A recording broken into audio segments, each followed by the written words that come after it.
Well, hello, Soul Space family. I had a few people reach out to me with regards to the most recent update. So I've been noodling how to approach it, and here's where we're going to start. So I come from a teaching, a timeline, a belief, a story that Gaia ascended at the end of the Mayan calendar, the cosmic moment that happened on December 21st, 2012. And the way that I've always sort of understood it, saw it, was taught it when I went through my awakening in December of 2012 was that the consciousness that is Gaia, and I know that that's up for debate now, but the consciousness that is Gaia ascended and sort of left the door open for us to meet her. So she already ascended, and there was like a time warp, a time loop, a portal, something that was left open for us to do the work that we needed to do in order to harmonize our frequencies with her frequency. So that's the story that I have been living under throughout my entire awakening path. Now I want to bring you to some patterns that are almost evidential proof for where we are. I'm going to speak a little bit about the Jason stuff, and then I'm going to tell you how to approach this going forward. So if we go back to November 18th of 2024, that was one of many, many significant moments, but just it's in the top of my mind right now. That was the date that karma was released. That karma, as far as karmic debt, the debt forgiveness of ascension, was granted. Not that we don't have karma as far as cause and effect, but that any karmic contracts that we came in under were forgiven at that point. Like however far you got was good enough, and you were given debt forgiveness for all of your karma. Now, I did some group calls where I was talking about how I took that sort of one step further, in that as I deepened into the significance of that it also would have meant that the contracts under which many of the star seeds came in that were a part of the 2012 awakening, that those karmic contracts or those missions would also be completed as of around that November 18th date. So that was very, very significant around the third week of the month. Then we go 1 month later to December 21st, which was winter solstice. Again, I had a significant knowing, seeing that it was the 12th anniversary of the cosmic moment, December 21st, 2012, and here we were in December 21st, 2024. And I could just see like how illusionary and sort of false the portal we had been in for those 12 years, and all of the work that we had been doing, that the time was up. Like it was like that whole time warp portal amount of time that we were given, that time was up. So I knew that solstice in December of 2024 was very, very, very significant. And then I was very, very disappointed that it didn't turn out to be anything. Then we moved to the third week in January, to January 18th, when we had that move, the collapse, where I personally went through a big, deep grieving of the last 12-year version of Sheila. And I didn't know why until Jason announced that around the evening of January 18th to the 19th, that we had had a solar flash event, which I'll speak more about, that moved us, collapsed all other versions of Earth, and moved us into this new version. Again, I've spoken about this in the group calls. I've made posts about this. My experience was that by around the 19th or 20th, I could feel like all day long, I could feel that there was a template in the earth that was trying to sync with my body. And then I was personally launched into get the inflammation out of your body. I did that whole thing, which many of you were a part of, the whole histamine protocol. And then after about 21 days, which is a cellular cycle, I personally was sort of shown that the histamine part of it wasn't enough, that I had to go right into my DNA mutations and my genetics. And from there, after I had a breakdown and a pity party and a couple of hissy fits, I began to understand that I wasn't being taken there to show me how broken I am. It is the unwinding of the lie. My human genetics do not dictate who I am. My human body doesn't even dictate who I am. And we have indeed ascended into the new earth version of, like I keep saying, we're here. I don't have any other words to give you. We were released from all of our karmic debt in November. December was the closing of that portal. January, and we're following the third week of the month, right? January brings us to this version of new earth. Then what I was seeing yesterday, so after I read all of the chat notes from Jason's thing and just sort of let it live within me, and you know, I'm exercising and then having my shower, I'm playing it all out in my head. And what I then saw was, and I'm getting back, I will come back to the conversation around the solar flash, that on February 23rd, we had an X2, a 2 something X-class flare. And I immediately saw that that was like the collective sort of 3D, 4D version of the flare that had happened almost the month before. It was like its physicalized sister, or it took almost a month from the January date to the February date for it to sort of land here in a physical way, in a physical measurable way. So now we're in February 23rd, there was the 2X class flare. By the time that integrated, we were at about the 27th of February, where the Schumann resonance was doing all kinds of weird things, and people all over social media are saying like, I feel so different. I feel so different. We must have had a timeline jump. And you know, all of the words and all of the speculations that people say. What that was the landing for the collective into this new timeline, into this new version of Earth, and then the subsequent opening of the equinox portal for the March spring equinox.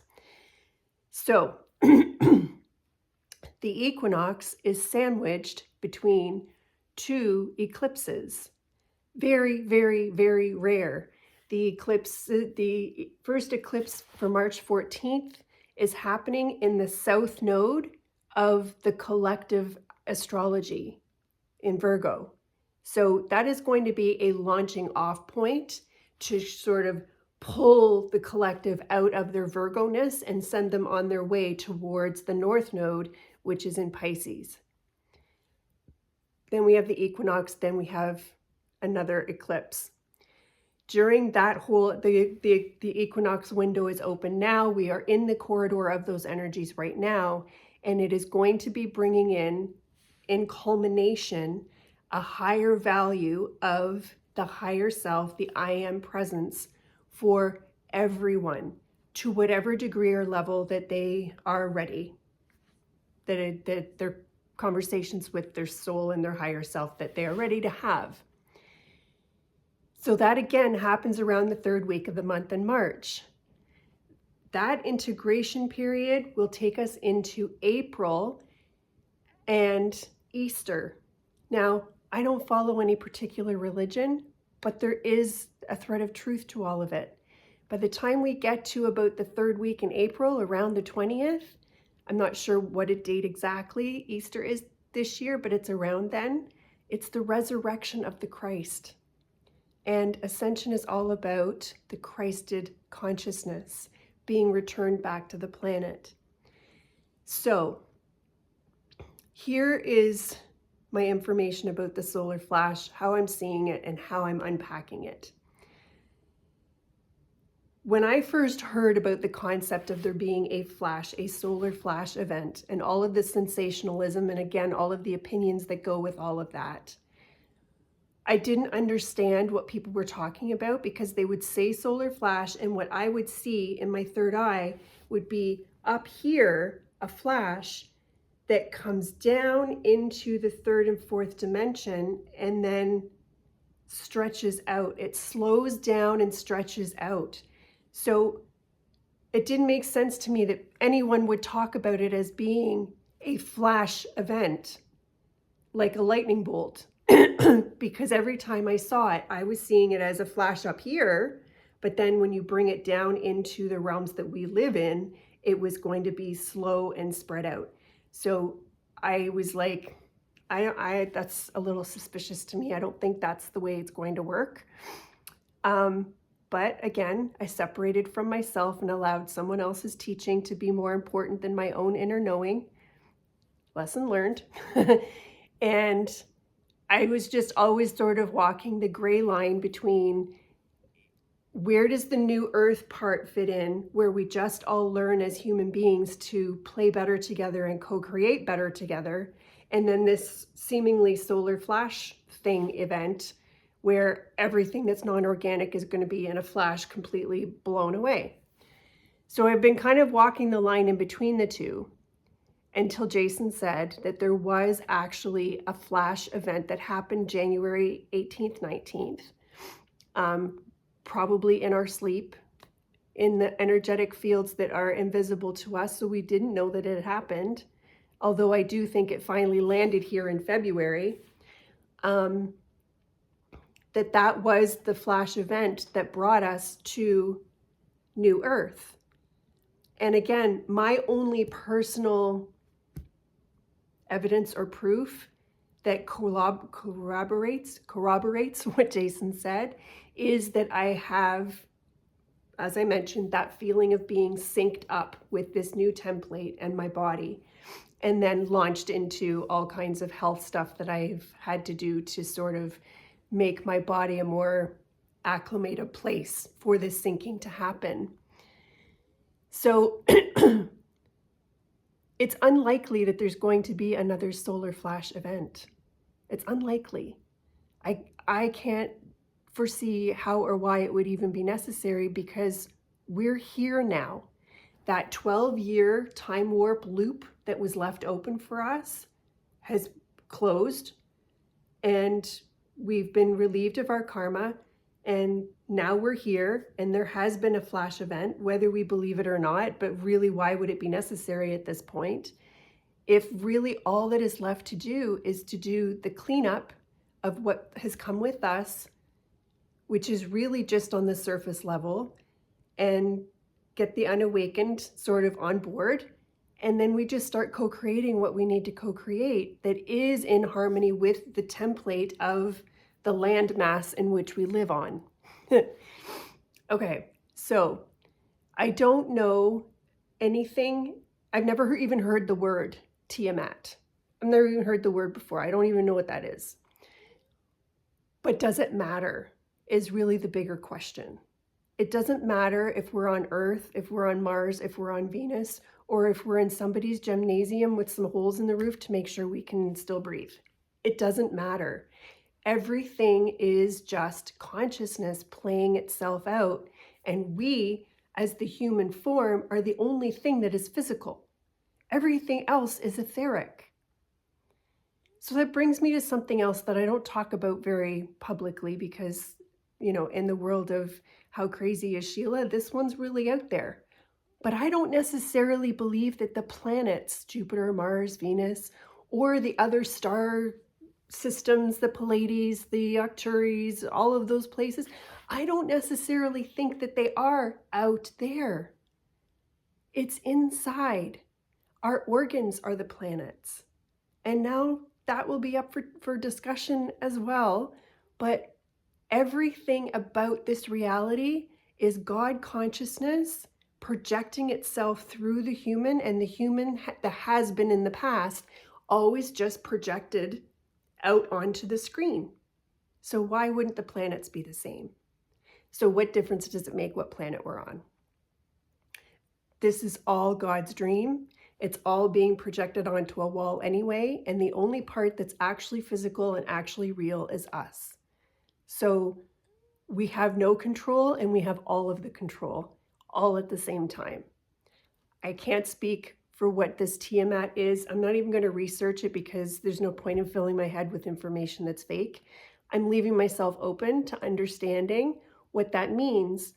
But what I feel as far as the template of this new version of wherever we are living, the consciousness that it is Eden. Like I open my eyes and I see the same world in the same neighborhood that I've lived in, and it's all the same. And I close my eyes and I go within and I connect with my body that is connecting with this template, and it's Eden-like. I don't know what you want to call that. New Earth, 5D, organic matrix, Eden, Tiamat. It doesn't matter. It doesn't matter what we call it. So the other piece that I wanted two more things that I wanted to make sure I spoke about is the information around Atlantis being a false story, around Mars being the ascended planet and Venus is not, and vice versa. And then of course we can just keep going and say that the moon is hollow and that it's just a satellite and the sun is a portal, and I don't think the planets are real, and all of the stories that just keep going and going and going take us further and further away from where we're supposed to be looking. And that's always looking within. What spells are you casting? How are you showing up for yourself and for others? So when I heard the part about, Venus isn't an ascended planet, and I was like, well, that blows astrology out of the water now, doesn't it? And then I stopped and I went, yeah, of course it does. Of course it does. Because astrology is a fourth dimensional concept. If you really consider how astrology works, it's like your DNA and your genetics are the physical blueprint for your human experience, and any mutations eventually get dissolved because you're not here just to be a human. We're ascending, that's the point. And then your astrology is like your etheric blueprint. So your DNA is one blueprint and your astrology is the other blueprint that come together, and then you live out your 3D, 4D experience. But astrology has always been something we were going to ascend out of. We are not meant to be bound by equinoxes and solstices and moon cycles and astrology cycles and human genetics and genetic mutations. And we are not here to be bound by any of it. So the way that I see it is that any information, whether it be a story about Atlantis, whether it be my story that Gaia ascended in 2012, whether it be that you have some sickness, illness, or disease that somebody told you have, whatever it might be, it is information that existed within a frequency bandwidth that had to be a match to the 3D, 4D frequencies. Energy doesn't work in any other way. You can't have 12th dimensional truths in a third dimensional reality. The frequencies don't match. It wouldn't work. So what's happened now and what Jason is going through, and I dare say what the rest of us are going to go through in due course, is that when you are outside of the purview of the 3D, 4D, and you can look back with clarity and go, oh, we used to believe that, but that's not true. Look at that. We used to believe that, and that's not true. It's just one more of those things. That's all that it is. So astrology is going to go as well. And as I say, we're not meant to be bound by any of it. Not our genetics, not astrology, the two blueprints that we're born into, not by equinox cycles, calendar cycles, seasons, We're not supposed to be bound by any of it. And that brings me to the final piece, is about casting spells. So this is interesting that it comes back up, because for me, when I was coming up through spiritual communities, wandering around as a seeker like a deer in the headlights, not knowing what the hell anything was, I did fall into spiritual communities where they did all of the word and mental gymnastics, right? You don't say good morning because it has the word morning in it, and then the morning means that somebody's dead, and then you add good to it, and then you're saying you're happy that somebody's going to die. None of that really resonated with me until I finally came to a place where I was like, now I know why it doesn't resonate. It's a bunch of garbage, because your intention and your frequency speak louder than anything at all. So I let all of that go. And here we are circling back to it. I do understand what Jason was saying about not casting further spells into the field, and that although all of us have some level of spiritual PTSD, either it's the 12-year journey that nearly killed you, or just since 2020 and all the things that have happened in the collective and personally in people's lives since then, we are all in a bit of a spiritual PTSD place. We're not clean and clear yet. We do have the responsibility to be willing to be new. And that is something I am really not seeing very much of. And I get it that it's just sort of where people are at as far as their level of consciousness. But it also is worthy of poking some holes in the storylines. So here are some of the examples that I'm seeing. And I'll give you the examples and then I'll get to the point. Like, people that are still I don't know. There's people that want to be a part of my group calls, but they can't be because they won't use PayPal. And PayPal is how I get my donations. Or they want to be a part of my call, but they won't use Zoom because Zoom is corrupt.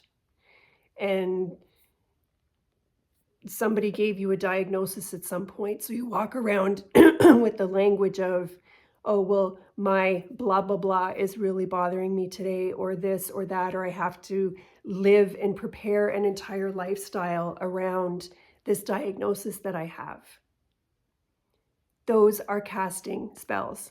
Those are beliefs, not by the actual nitty-gritty of let's break down the word, but you are anchoring yourself in an old dimensional frequency through the beliefs that you hold, and then the co-creation and the manifestation that you make.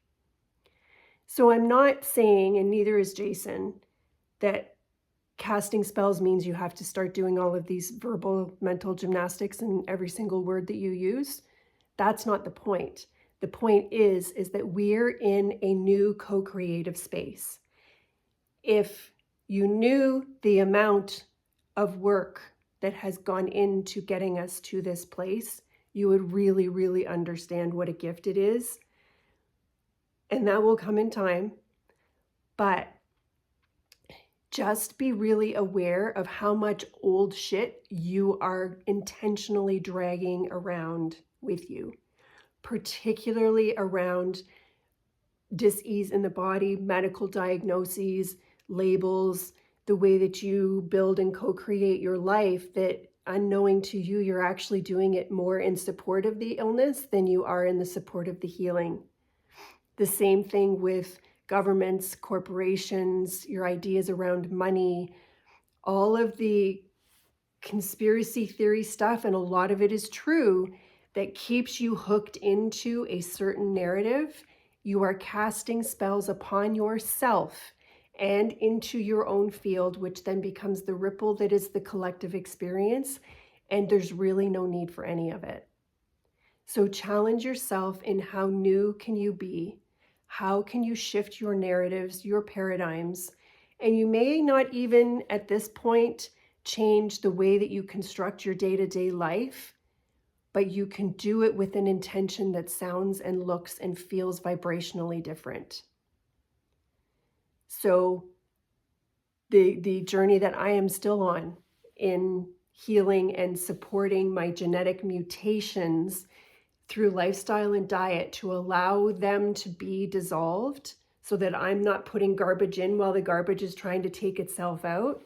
My narrative isn't 50 ways that Sheila's still broken. It's look how good I'm doing at becoming the fertile soil that allows my soul, the earth, and my guides and the ascension energies to work and move through me to dissolve what is not true. It's about unwinding the lie and dissolving it so that truth can shine through. And that is happening on every single level, all the way down into our DNA. So I hope that this sort of brings an all-encompassing storyline that is got context and cohesion for your brain to understand what the journey has been that we are on, where we are at, and why there are going to be more and more truths. We think because we're awake that disclosure is going to be all of the sort of 3D stuff, the corruption and stuff that's going to come out.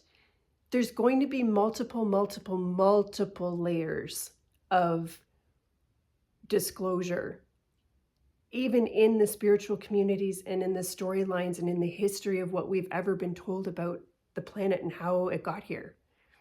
Because when you're on the outside of it and you're not in it, you can see it. And that is the point. That is the point of all of this. So if it triggers you, you have to really look at what the trigger is. What part of you needed that to be the truth in order for you to feel safe? That's really the bottom line. And when you are ready to let it go, then let it go. If you think you're awake, then you need to be awake enough to know that you don't know everything. Because if you think that you're awake and that's it, you're awake now, you're going to be in for a disappointment. And there's going to be more hurdles and shifts and shakes that are going to come into your reality to show you that you're not really awake. I'm not even really awake. I know that because the awakening is when I actually hold the purview and the knowledge and the expanded levels of all that is as the higher self. And I'm not there yet. So just be mindful of the paradigms, the beliefs, the things that you decide are true, that you anchor yourself into, because really you're being asked every single day, can you be new? Can you be in acceptance of what is, even if it's not what you thought, and still have faith to move into the next now moment? That's really it. So anyway, I hope that this helps. Leave some comments below if you have more questions. I'll pop on again, or if I can answer them just by typing, then I'll do that too. But I thought this might be a really good time to sort of review and the timeline of about every third week in the month, something happens that catapults us into the next month. And so we have equinox, April we have Easter, which is the resurrection of the Christ. And then May 18th, according to Jason, is another massive shift where we go from internal forgiveness and course correction to outer course correction. And we become much more out in the world and start co-creating what it is we came here to experience. So keep paying attention, and I will see you soon. Bye for now.